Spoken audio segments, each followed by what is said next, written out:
नमस्तु नमस्तु। मंगलम भगवान वीरो मंगलम भूतमोगणे मंगलम कुंदकुंजातो नमस्तु। सर्वमंगलमांगल्यं सर्वकल्याणकारकं प्रधानं सर्वधर्माणां जैनं जयतु शासनं जैनं जयतु शासनं जैनं जयतु शासनं। नमः समय साराय सानुभूतिया चकास्ते चित्स्वभावाय भावाय सर्वभावान्तरक्षे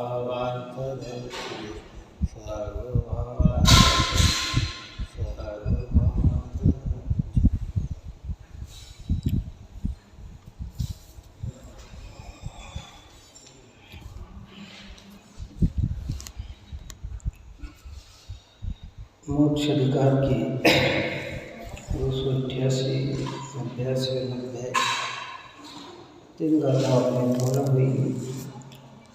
इसमें जो बात कही कि बंद के ज्ञान मात्र से बंद नहीं छूटता करता, बंद तो काटने से ही करता है। बंद का अभाव सो मोक्ष है।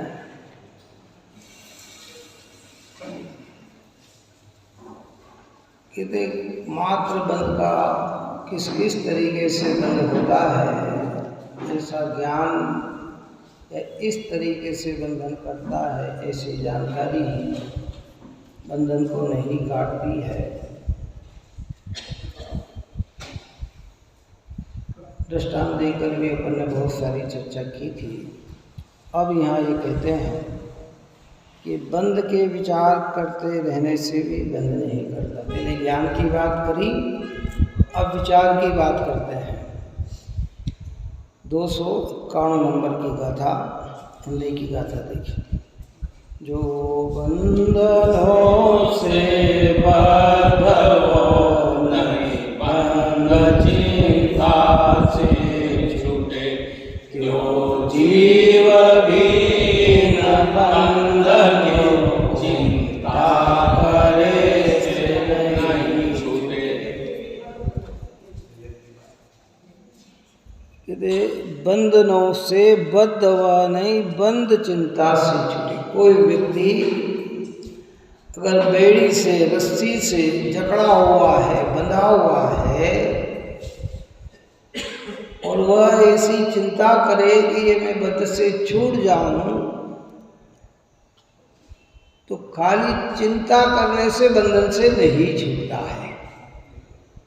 क्या प्रारंभिक दृष्टि में, जैसे ऊपर कहा था, प्रारंभिक दृष्टि में बंध का ज्ञान हो तो बंध से छूटने का उपाय करें।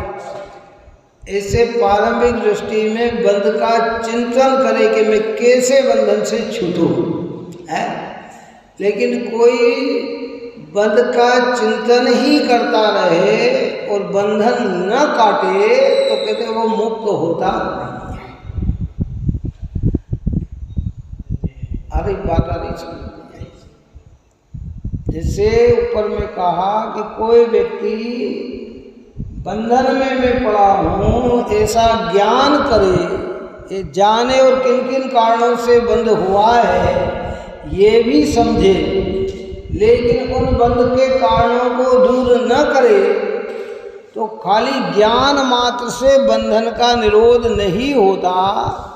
ऐसे ही बंध के चिंतन मात्र से बंधन से छूटा नहीं जा सकता। बंध यानी क्या? मोह राग देश का परिणाम। जितना भी विकारी परिणाम, जितने भी रागादिक भाव, जितने भी अच्छे बुरे परिणाम, शुभाशुभ परिणाम, देखो आत्मा का आश्रय निर्बंध है, बाकी सब बंद है। क्या कहा? आत्म आश्रय ही निर्बंध है। अगर हम बंधन से छूटना चाहते हैं, नया बंधन नहीं करना चाहते और पुराने बंधन से छूटना चाहते हैं, तो उसका उपाय जिनागम में सिर्फ एक ही बताया है कि आत्म का आश्रय, क्योंकि वो निर्मल परिणति है। उसी को हम शब्दों में कहें तो संवर कहते हैं, उसी को शब्दों में कहें तो निर्जरा कहते हैं। क्या संवर निर्जरा कैसे उत्पन्न होती है? जितनी क्रिया है वो बंद है और जितनी शुद्धि है वो संवर और निर्जरा है। इतना चंडी छावड़ा के में अपन ने कहा था ना कि निज स्वरूप में लीनता निश्चय संवर जान, समिति गुप्ति संयम धर्म करे पाप की हान। ये समिति गुप्ति संयम और धर्म जितना क्रियात्मक रूप है ये पाप से दूर करता है। तो संवर कहाँ से प्रकट होता है कि निज स्वरूप में लीनता। और ऐसा संवरमय आत्मा पूर्व कर्म झड़ जाए, लोक शिखर को प्राप्त हो है।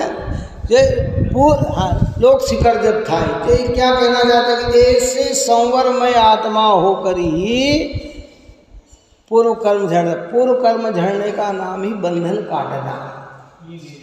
क्या है बंधन काटने का मतलब? क्या कि बंधा हुआ कर्म तो खाली बंध के चिंतन करने से बंध नहीं कटता है, स्वरूप में एकाग्र होने से, स्वरूप की जानकारी लेकर एकाग्र होने से बंधन करता है। उपाय एक ही है, भाषा में हम अलग अलग प्रकार से कह सकते हैं। सम्यक दर्शन, सम्यक ज्ञान, सम्यक चारित्र है, समभाव, समता भाव, ये सब स्वाश्रय से ही उत्पन्न होते हैं। और जो स्वाश्रय का आश्रय है उसी से बंधन करते हैं, शब्द के बंधन के विचार से बंधन नहीं करते हैं। कल अपन ने कहा था कि धर्म ध्यान में, धर्म ध्यान के 4 भेद किए गए। कितने किए? पहला है आज्ञा विचय धर्म ध्यान। कौन सा? आज्ञा विचय धर्म ध्यान। जिनेंद्र भगवान की जो आज्ञा है उसके अनुसार विचय यानी विचार है, उसमें अपना उपयोग लगाना, उसका नाम है आज्ञा विचय नामक धर्म ध्यान। जो अनुभूति है वो ओरिजिनल धर्म ध्यान। और जो ये विचार में मन लगता है ये इसके साथ चलने वाले शुभ भाव हैं। क्या हैं? लेकिन अनुभूति के साथ होने से इनको भी नाम क्या दिया गया? धर्म ध्यान।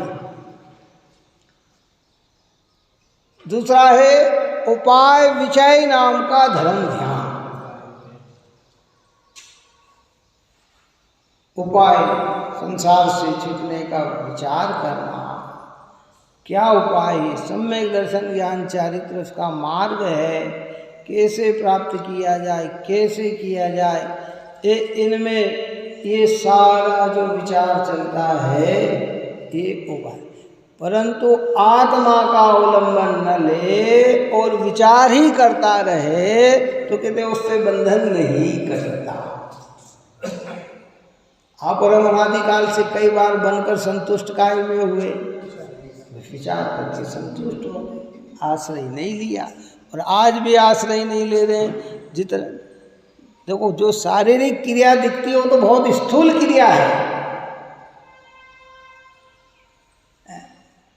लेकिन हम परिणाम और भावों की मंदता तक ही विचार कर लेते हैं और स्वानुभव नहीं कर पाते हैं, तो भी कहते हैं कि बंध से छूटा नहीं जा सकता। ये जो भेद ज्ञान चलता है आत्मा को जानने का मतलब प्रतीत तो नहीं हुई, पर जो भेद ज्ञान चल रहा है उसको क्या बोलेंगे? वो भी विचार है, वो भी मंदकषा है। इसलिए सम्यक के कारणों में भेद ज्ञान को कहा है ना। सम्यक के 4 कारण बताए अपने यहाँ, जिसकी चर्चा अपन ने पूर्व में अनेक बार की कि जब प्रारंभिक भूमिका में जीव आता है, सर्वप्रथम जीव लगता है और सम्यक्त की कल्याण करने की भावना बनती है, तो वहाँ कहते हैं उस जीव को कि देव शास्त्र गुरु के श्रद्धान का नाम सम्यक दर्शन है। उस देव शास्त्र गुरु के श्रद्धान को लक्षित करके जगत के सारे देव कुगुरु कुदेव कुधर्म आदि का निषेध कर दिया कि तू सच्चे देव, सच्चे गुरु और सच्चे धर्म की श्रद्धा करेगा कि वह तेरा क्या है, सम्यक्त है। और उसके भेद प्रभेद इतने सारे, कैसे अरिहंत होते हैं, कैसे सिद्ध होते हैं, कैसे आचार्य होते हैं, उपाध्याय होते हैं, साधु होते हैं, निर्वाणी माता कैसी होती है, ये सारा श्रद्धान करके सम्यक्त को निर्धारित किया, जिसको प्रथमानुयोग में मुख्यतः सम्यक्त क्या का कहा। लेकिन फिर आगे चलकर कहा कि खाली इतना नहीं, इसमें तत्वार्थ श्रद्धान हो तो सम्यक दर्शन। तत्व यानी वस्तु, अर्थ यानी भाव, वस्तु के अर्थ सहित भाव पकड़ में आए तो सम्यक दर्शन। फिर आगे चलकर कहा आचार्य भगवंतों ने कि खाली इतना मात्र सम्यक दर्शन नहीं, इन वस्तु स्वरूप के विचार में स्वतत्व क्या है और परतत्व क्या है, ऐसा भेद ज्ञान है, वह सम्यक दर्शन। सफल का श्रद्धान सम्यक दर्शन। स्व यानी एक चैतन्य मात्र आत्मा, पर यानी सारे पर भाव, शरीर इंद्रिय मन वाणी, राग देश पुण्य पाप शुभ शोभ जितने भी कर्म आदि, ये सब पर भाव। फिर आचार्य ने कहा कि ये भी विकल्प है। कौन सा? ये पर, ये स, ये पर, ये स, ये पर।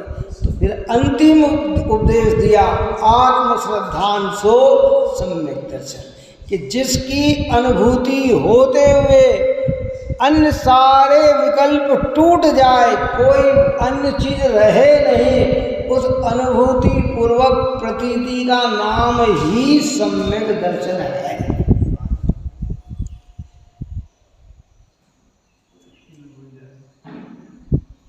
अष्टबाहुल में या काय में कहा कि जीवादि का श्रद्धान ही व्यवहार से सम्यक्त है, पर नियत लय से आत्म का श्रद्धान ही सम्यक्त है। तो जो भेद ज्ञान विकल्पात्मक, अच्छा अब ज्ञानियों की दो धारा हो जाती है। किसकी हो जाती है? प्रतीति में तो आत्मा अनुभूति में आ गया, दृष्टि में तो एक शुद्ध ज्ञायक आत्मा बन गया। अब विकल्प में है तो विकल्प में उसका भेद ज्ञान चलता है। किसका चलता है? तो वो जितना भी विकल्प भेद है वह चारित संबंधी शुभ भाव है। कौन क्या है? स्थिरता है, वो निर्विकार है। विकल्प है, अपन ने कहा ना, अब 10वें वर्ष स्थान में सूक्ष्म सांप्राय है अबुद्धि पूर्वक। बोलो क्या लेकिन आश्रव तो हो रहा है। क्या हो रहा है? 7वें गुण स्थान में निर्विकल्पता प्रकट हो गई, लेकिन बुद्धि पूर्वक बंध टूट गया, अबुद्धि पूर्वक बंध तो बंध रहा है। जो परिणाम पकड़ में नहीं आ रहे ना, तो वो भी अंदर में अगर राग का अंश है तो वो बंधन है। अब जिसे आत्मा अनुभव में ही नहीं आई है, उसके तो सर्वांश रागात्मक भाव है। कितना है? सर्वांश रागात्मक भाव। चाहे क्वालिटी उसकी चेंज हो गई हो, पाप न होकर पुण्य भाव हो गया हो, लेकिन वो भाव है तो बंधन स्वरूप ही है। इसलिए जीव काय में संतुष्ट हुआ, पहला संतुष्ट हो जाता है बंधनों का ज्ञान करके, दूसरा संतुष्ट हो गया बंध का छोड़ने के विचार करके। तो कहते कि ये खाली इतने विचार और ज्ञान करने से बंधन नहीं कटता। देखिए गाथार्थ में कहते जैसे बंधनों से बंधा हुआ पुरुष बंध के विचार करने से मुक्ति को प्राप्त नहीं करता, अर्थात बंध से नहीं छूटता, इसी प्रकार जीव भी बंधनों के विचार करने से मोक्ष को प्राप्त नहीं करता। करते रहते हवा को करते। देखो गंभीरता से इस विषय को लेना, क्योंकि प्रकरण अपना मोक्ष अधिकार का चल रहा है, तो पाप से तो शून्य, पाप तो कमज़ोर पड़ जाना चाहिए। क्या क्या कम जा रहा। अब जीव के जो पुण्य भाव चलते हैं ना दिन भर, कोई तो खोटे विचार नहीं आते लेकिन अच्छे अच्छे विचार ही आते हैं, तो वो क्या सोचता है कि इससे मैं बंधन से छूट रहा है। यहाँ कह रहे अनुभूति ना करेगा तो वो बंधन से छूटने का उपाय नहीं, वो बंधन ही है। संतुष्टि कहाँ आ रही है? हमारे अंदर हिंसा का भाव नहीं, किसी को मारने, सताने, दिल दुखाने, पीड़ा पहुंचाने का भाव नहीं आ रहा है, झूठ बोलने का भाव नहीं आ रहा, किसी दूसरे की वस्तु को ग्रहण करने का भाव नहीं आ रहा, व्यभिचार का भाव नहीं आ रहा है, बहुत संग्रह करने का भाव नहीं आ रहा है, देव शास्त्र गुरु की आराधना में, पूजा भक्ति स्वाध्याय में लगे हुए हैं, तो हमें ये विचार बन जाता है कि हम निर्बंध हो रहे हैं। लेकिन तू काय से निर्बंध कदाचित हो तो पाप भाव से निर्बंध है, पुण्य भाव का बंधन तो तेरी परिणति में है। बंध के विचार से बंध नहीं करता, वस्तु के अनुभव करने से बंध करता है। और वस्तु के अनुभव में फिर पुण्य भी नहीं है, पाप भी नहीं है, वहाँ तो निर्मलता निर्मलता हो निर्मलता है। जो हमारे छेड़ालाकार ने लिखा कि जिन्हें पुण्य पाप नहीं कीना, आत्म अनुभव चित दीना, तिन ही विधि आवत रोके, संवर लई सुख अवलोके। इस विधि से, खोटे विचार से ये विचार अच्छे हैं। कौन से? आपको कैसा विचार भी जब बंद का कारण है तो हम भी कि बिल्कुल विचार मत करो, तो फिर कहाँ रहे कि आत्मा में रहो, कि आत्मा में तो नहीं रह सकते, तो नहीं रह सकते तो खोटे विचार मत करो, तो इन विचारों में लगो। पर ये विचार करने मात्र से बंधन नहीं कटने वाला है।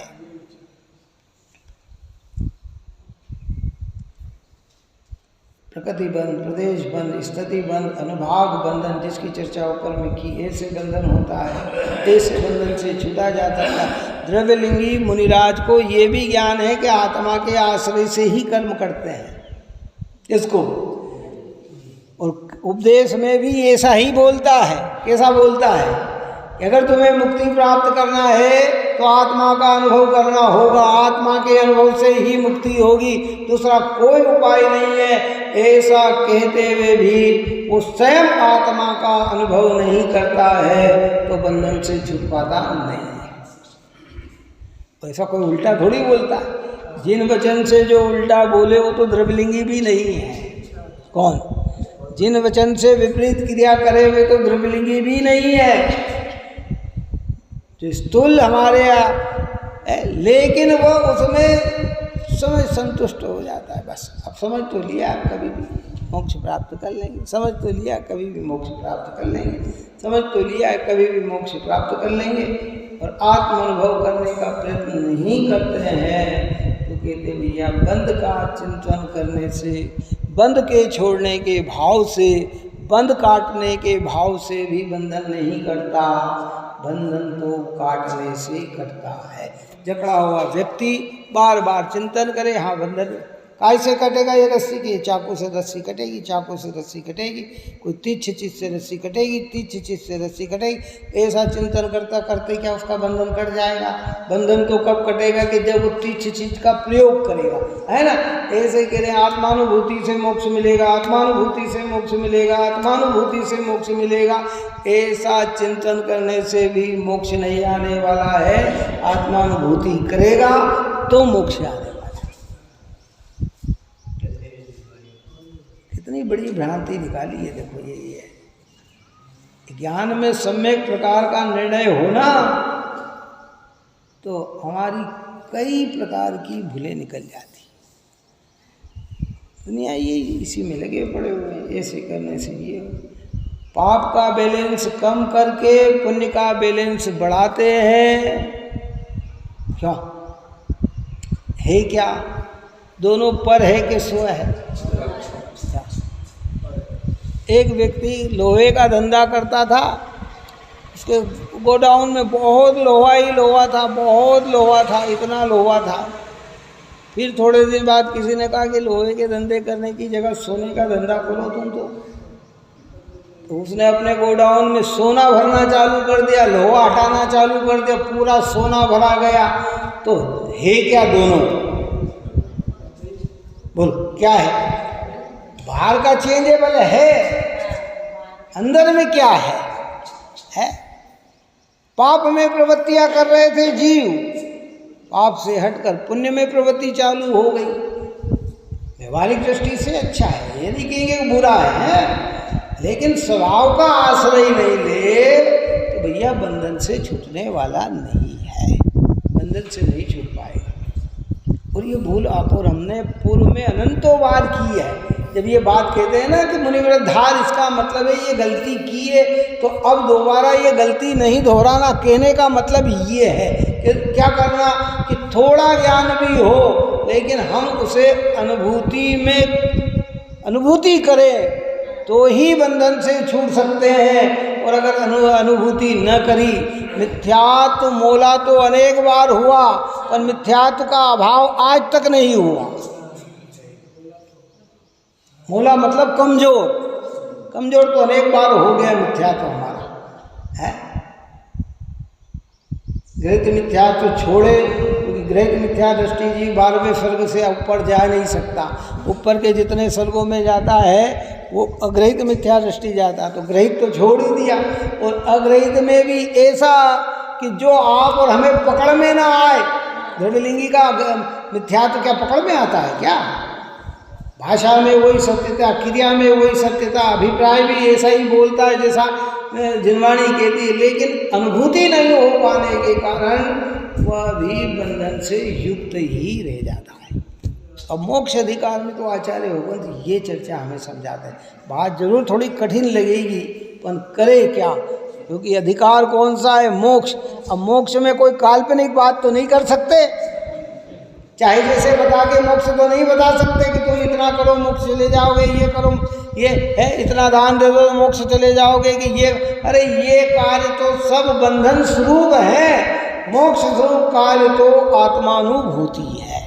आत्मानुभूति करने से ही बंधन कटता है, और जब तक आत्मानुभूति नहीं है हमारा बंधन कटने वाला नहीं है। सब ये तो नहीं होती कि नहीं होती, तो श्रद्धा बढ़ाओ, प्रयत्न करते रहो। जब तक प्रयत्न न हो तो जिनागम के वचनों में रमते रहो। काय में रमते रहो? तो जिनेंद्र भगवान की जो वाणी है उसमें रमो बस। लेकिन श्रद्धा है,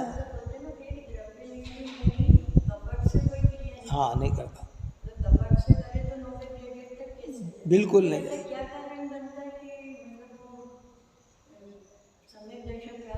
बस निज अनुभूति नहीं कहता, भाव वासना से दूर रहता है टोटल। हाँ, पुरुषार्थ की कमी। अब ये निमित्त की कथनी है कि योग्यता नहीं है। कौन सी? मूल बात तो क्या है, जब अब नहीं कर रहा है तो क्या कहेंगे कि योग्यता ही नहीं है ना। पर मूल बात में तो उसका पुरुषार्थ ही अनुभूति का नहीं है, वो संतुष्ट है। काय में संतुष्ट है कि वो कर चुका है ना। और सबसे, मैंने पहले कहा था, सबसे बड़ा भारी भ्रम हमको क्या होता है कि जब जगत हम धर्मात्मा नहीं और हमको धर्मात्मा कहना चालू कर देता है तो हमारा भ्रम बढ़ जाता है। क्या बढ़ जाता है? अरे ये तो सब मुझे कह रहे तुम मोक्ष मार्गी, तुम मोक्ष सम्यक्ति, तुम ये अपने आप में ऐसा एक संतुष्ट हो जाता है कि मैं सम्यक्ति हो गया। सम्यक्त प्राप्त नहीं करता है और सम्यक्ति का भ्रम पाल लेता है। बस यही भ्रम उस द्रव्यलिंगी के जीवन में रहता है। दुनिया में अरे साहब आप तो मोक्ष मार्गी, आप तो बहुत जल्दी मोक्ष प्राप्त कर लेंगे। कई लोग कहते हैं ना महाराज जी आपने तो सब बंधन काट दिए, अब आप तो मोक्ष चले जाए, हम तो संसारी हैं। यद्यपि उसकी ये भक्ति करना व्यवहारिक सत्य है, बात समझ में आए, लेकिन वो सामने वाला उस भ्रम को ऐसा पाल लेता है और अनुभव नहीं कर पाता है तो संसार का संसार में ही रहता है।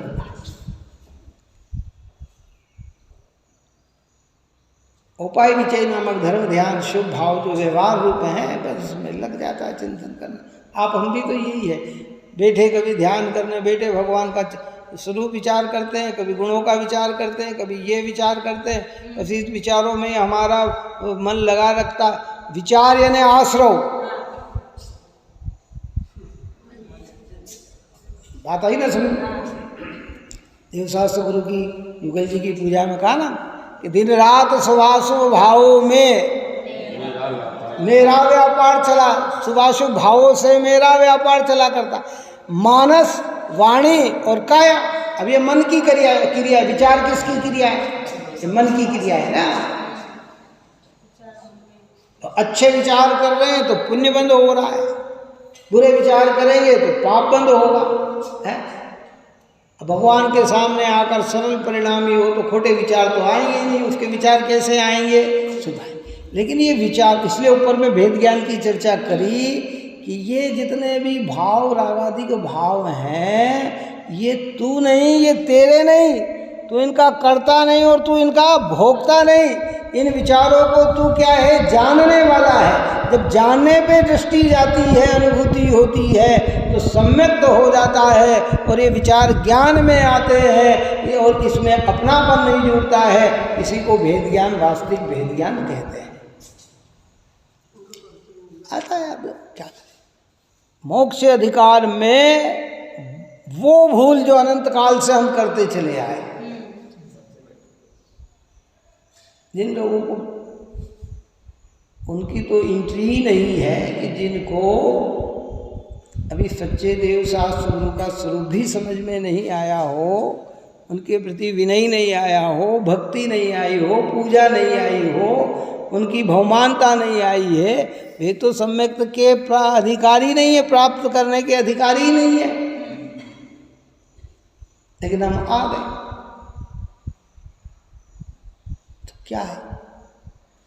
इसलिए एक उपाय, इसलिए 144 गाथा में, कर्ता कर्म अधिकार की गाथा में स्पष्ट भरे शब्दों में आचार्य ने पहले 23 कलश की रचना की। उसमें नई पक्ष का है चित्त स्वभाव, तो चित्त स्वभाव है। एक नहीं कहता मैं बंधा हूँ, एक नहीं कहता मैं छुटा हूँ, एक नहीं कहता मैं ऐसा हूँ, एक नहीं कहता मैं ऐसा हूँ, कि ये तो सारे विकल्प हैं। चित्त सामान्य तो कैसा है? चित्त सामान्य चेतन रूप है। वो चैतन्य की अनुभूति हो तो ही वह मुक्ति का पक्षाति क्रांत कहा उसको, कि वो क्या है? कि वो पक्षाति क्रांत है।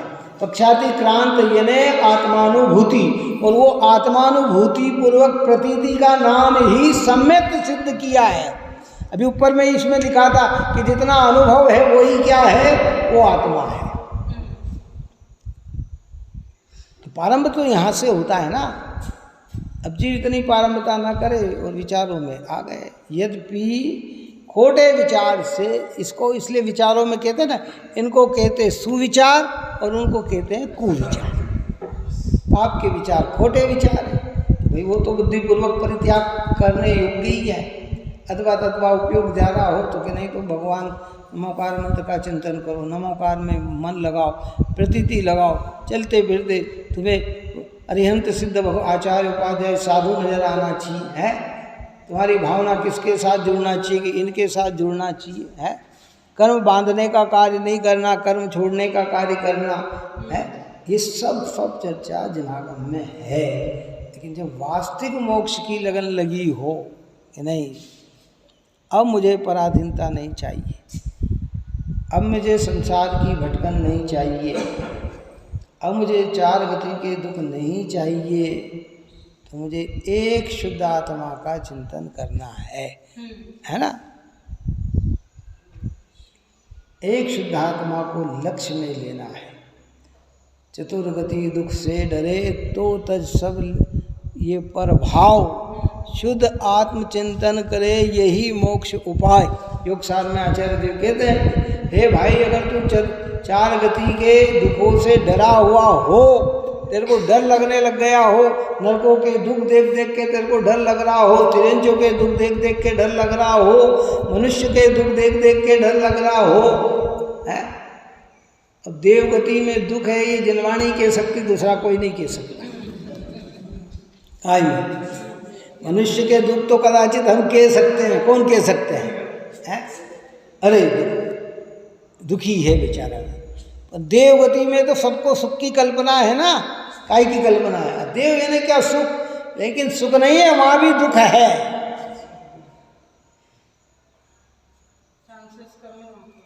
है ना? जो विमानवासी हूँ थाय सम्यक दर्शन बिन दुख पाए, ताते जय था वर्तन धरे, यो परिवर्तन पूरे करे। किसी की हिम्मत नहीं, ये मात्र जनवाणी माता की हिम्मत है, सर्वज्ञ की वाणी की हिम्मत है कि जो कहते हैं कि तुम जिस स्वर्ग के लिए लालायित हो रहे हो ना, वो स्वर्ग तो मनुष्य देव, सम्यक दृष्टि देव तो मनुष्य में आने के लिए लालायित हो रहा है। काय के लिए लालायित हो रहा है?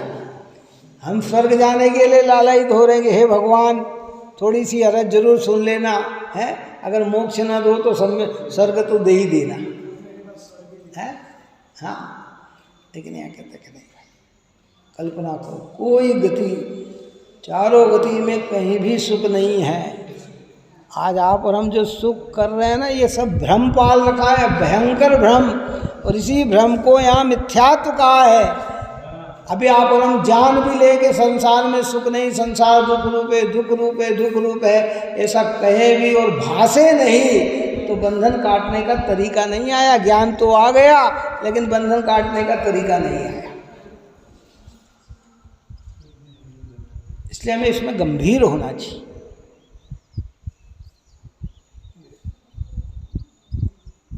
तो बंधन काटने से कटते हैं, बंध का ज्ञान करने से भी बंधन नहीं कटते, और बंध छोड़ने के विचार करने से भी बंध नहीं करते। यद्यपि जिनके बंधन कटते हैं, उनकी पूर्वांग भूमि बंध का ज्ञान और बंध का विचार है, पर विचार मात्र से बंधन कट जाए तो फिर एक भी द्रव्यलिंगी नहीं रहते, ये सब भावलिंगी होकर मोक्ष चले जाते। हमारा भी मोक्ष कब हो जाता? अनंत काल पहले ही हो जाता। अब जिन वचनों को, इन बातों का ध्यान रखना चाहिए। अष्टबाहुड़ ग्रंथों में तो बहुत सारी गाथाएं आचार्य कंदकुंद भगवंत ने ऐसी दे दी है, लेकिन जब हम भाव परावर्तन के विषय में विचार करते हैं, भाव परावर्तन के विषय में विचार करते हैं, तो कौन सा भाव बाकी बचा जो भाव धारण नहीं किया? मिथ्या दृष्टि धारने योग्य सब भाव धारण करे तो ही तो हमारा भाव परावर्तन हुआ ना। क्या मिथ्या दृष्टि जहाँ जहाँ जा सकता है, जैसे क्षेत्र परावर्तन, तो पूरे क्षेत्र में एक भी क्षेत्र ऐसा नहीं बचा कि जहाँ इसका जन्म मरण न हुआ हो। भाव परावर्तन में ऐसा भाव मिथ्या दृष्टि के धारण करने योग, तो ग्रेवेक में भी मिथ्या दृष्टि जहाँ सर्वार्थ सिद्धि नहीं गया, क्योंकि वहाँ मिथ्या दृष्टि जाता नहीं है। अनुत्तर दिशा में नहीं गया, क्योंकि वहाँ मिथ्या दृष्टि जाता नहीं है। अंतिम ग्रेवेक लोग की हद तक मिथ्या दृष्टि चला जाता है, या 9वें ग्रेवेक तक जीव चला जाता है। वहाँ तो फिर काय से चला जाता? कोई धक्का दे के भेज देते हैं, वो उतना परिणाम मंद करता है तो ही तो जाता है, काय से जाता है। और अभी कहा प्रारंभ में, शब्दों को बहुत ध्यान से सुने, कि ग्रहित मिथ्या दृष्टि है और बहुत मंद कषाई है, तो भी 12वें सर्ग से ऊपर जाने का उसका अधिकार ही नहीं है। इसके परिणामों में उतना पावर ही नहीं है कि वो ऊंचे सर्ग को धारण कर ले। तो फिर कहा कि सम्यक दृष्टि होकर अनुव्रत धारण करके तो 16वें सर्ग तक का अधिकारी हो जाता है। कहाँ तक का अधिकारी हो जाता है? और मुनि बनकर 9वें ग्रेवेक तक का अधिकारी हो जाता है।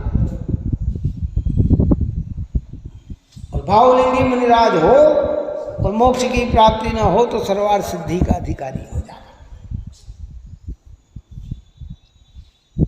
तो इतना ज्ञान तो होना ही चाहिए, चाहे जैसी कल्पना, चाहे जैसी व्यवस्था के नहीं भाई।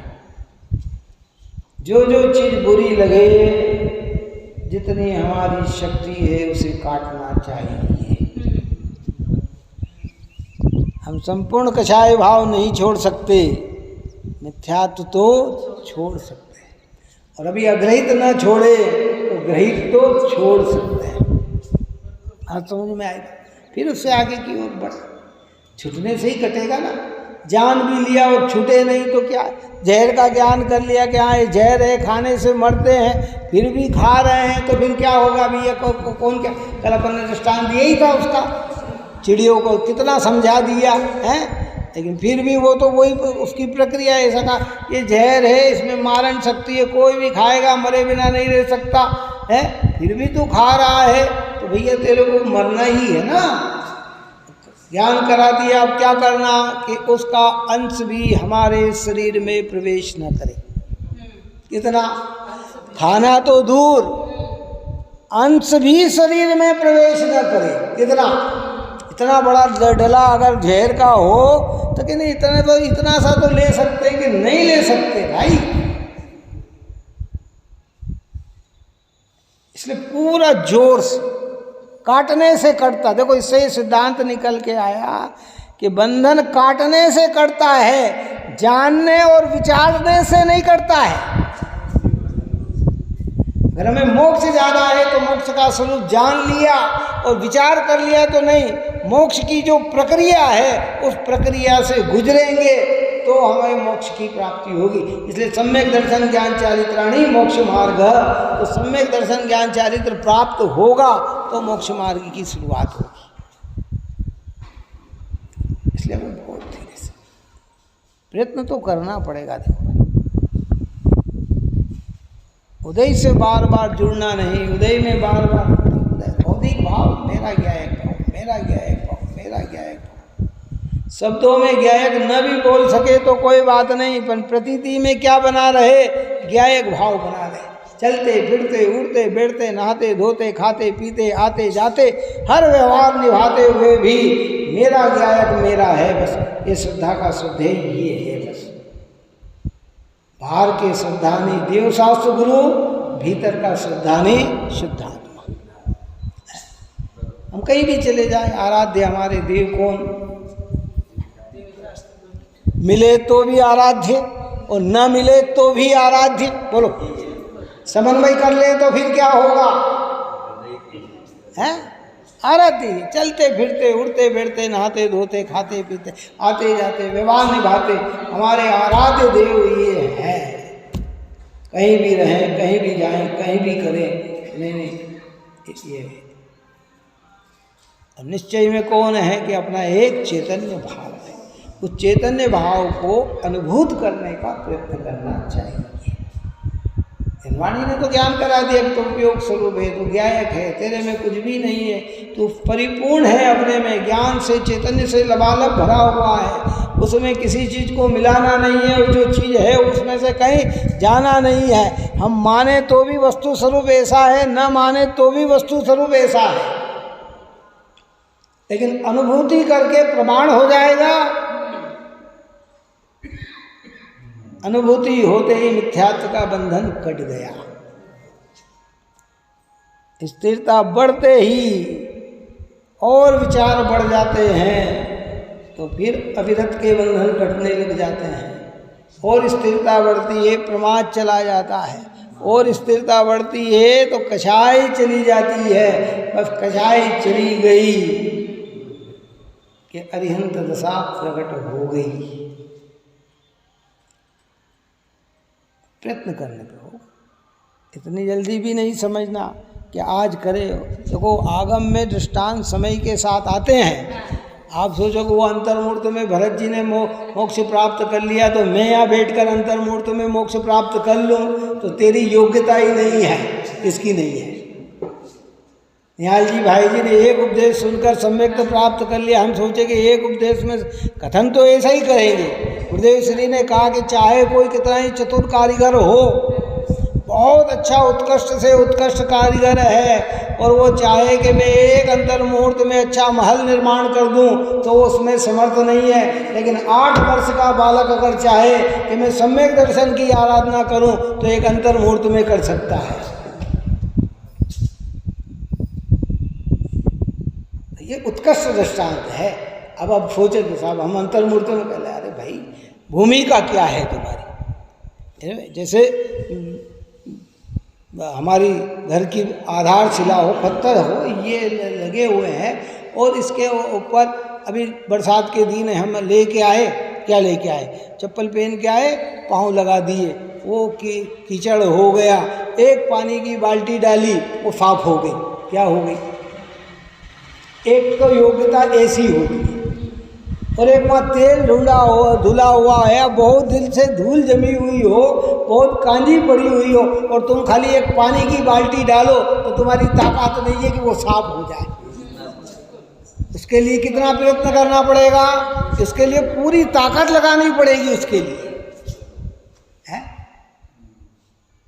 बात ही समझ में नहीं आई।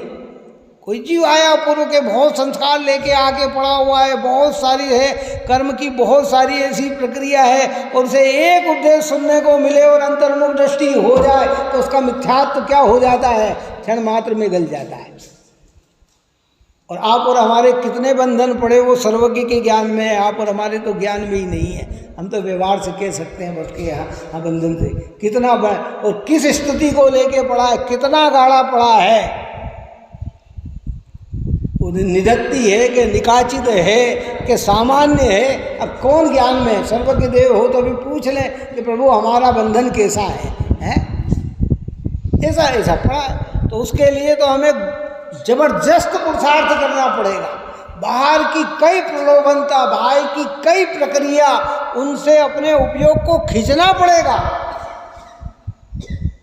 और न खींच पाएंगे तो फिर बंध का ज्ञान मात्र से बंध का निरोध नहीं, और बंध के विचार मात्र से बंध का निरोध नहीं होता है। बंध तो काटने से कटता है, होता है बहुत सारे। आगम के दृष्टांत को भी अपेक्षा से लेना है। विदेश क्षेत्र में तो कई ऐसे भी हैं कि 8 वर्ष और कुछ समय के बाद केवल ज्ञान प्राप्त कर लेते हैं। कितना? हमारे यहाँ तो 8 वर्ष में की उम्र भरत क्षेत्र में सम्यक दर्शन की योग्यता की कही कि अगर कोई कर सकता है तो 8 वर्ष की उम्र के बाद सम्यक की आराधना कर सकता है। इसके पहले तो इतना विचार भी, हाँ, क्योंकि पंचम काल है ना, चतुर्थ काल होता तो कोई बात नहीं, क्योंकि सम्यक तो लेके ही आते तो प्राप्ति की बात ही क्या थी। लेकिन यहाँ तो लेकर तो नहीं आए ना, हम तो अभागे जीव है ना, हैं? आए अभी व्यवस्था हमारे सामने आके खड़ी हुई है। अब यहाँ एक सतत से हम प्रयत्न करें तो भाई ये चीज दूर हो। सब धीरे धीरे धीरे धीरे धीरे धीरे जानकारी में आ गई, हटने का प्रयत्न करना। और हटने का प्रयत्न नहीं करते हैं और हम सोचें कि हमारा बंधन कट जाए, तो कहते ज्ञान मात्र से बंध नहीं करता, और छूटने का विचार करने से भी बंधन नहीं छूटता, वो तो काटने से ही कटता है। 11 9 पूर्व में देखो दृष्टांत ऊंचे दिए जाते हैं। क्या मोक्ष और मोक्ष तत्व की जानकारी नहीं थी? अरे जब आप और हमको अंग का 0.5 भी ज्ञान नहीं है और हम मोक्ष के स्वरूप की चर्चा कर रहे हैं, तो 11 अंग वालों को क्या कमी रह जाती है? कोई कमी नहीं।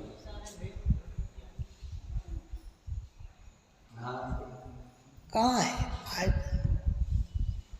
एक अंग से कुछ ज्ञान कम तो कुंद आचार्य को था, है? उसके बाद तो सब ज्ञान बुद्धिहीनता ही आ रही है ना, है?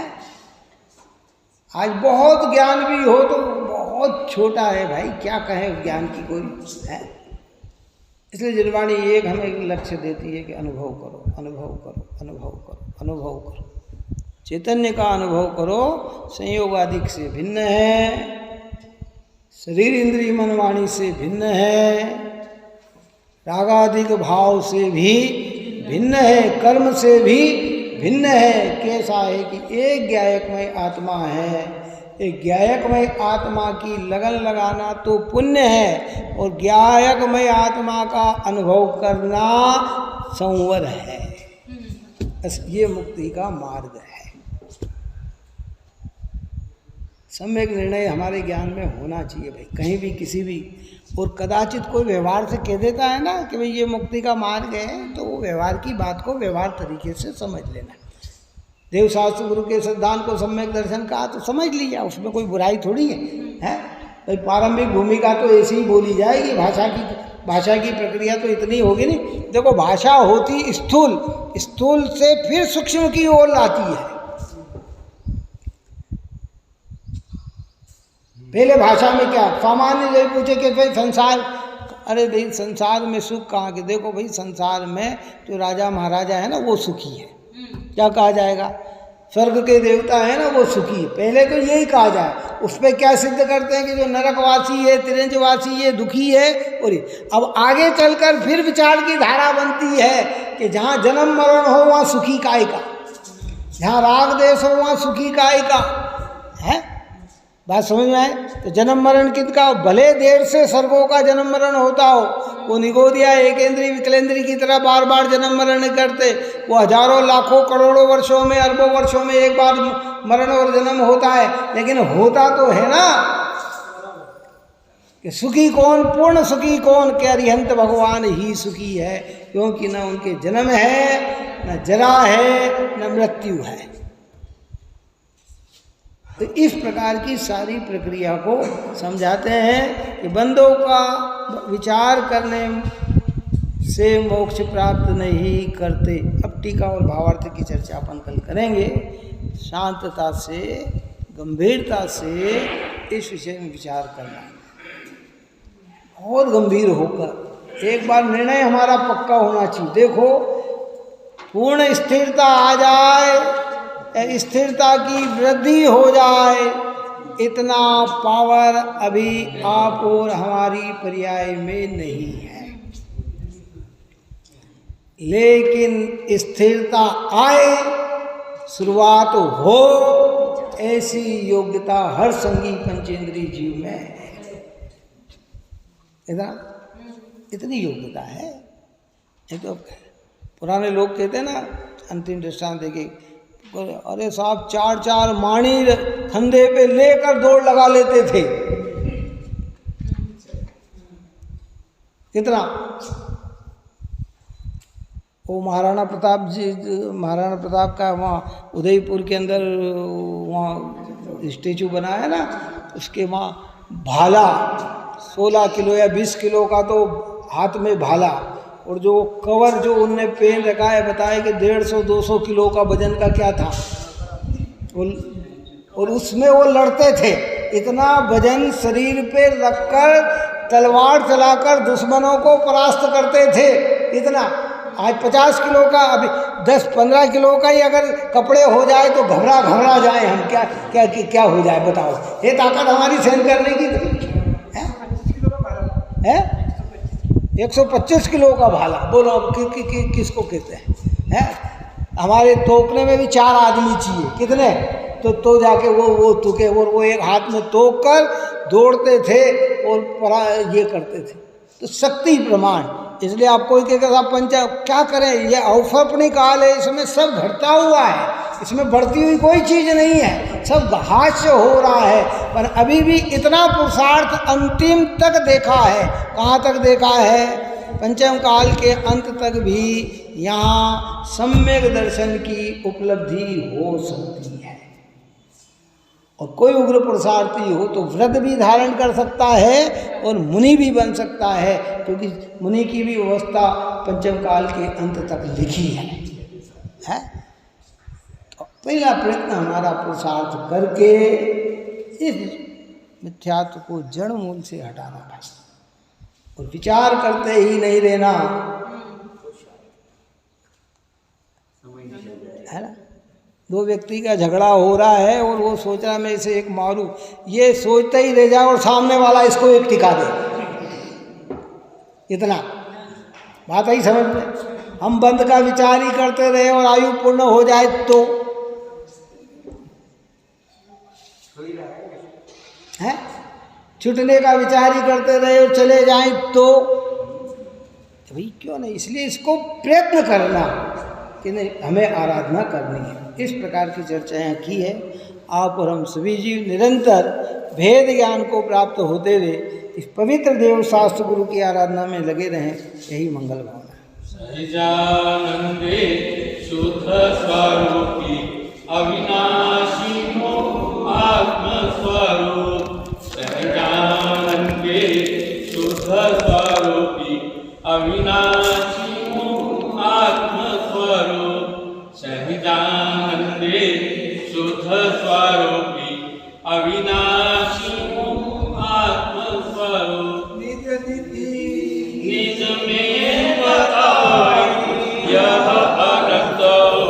नमस्कार है उसके लिए जिनवाणी माँ को वंदना शतबार है, वंदना शतबार।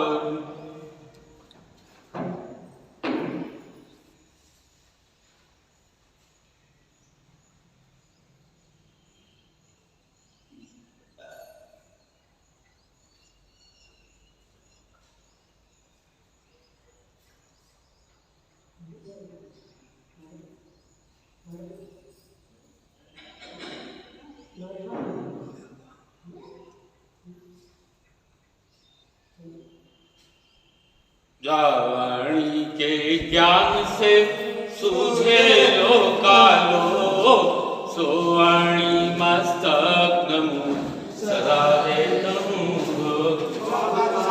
मणि माता की जय।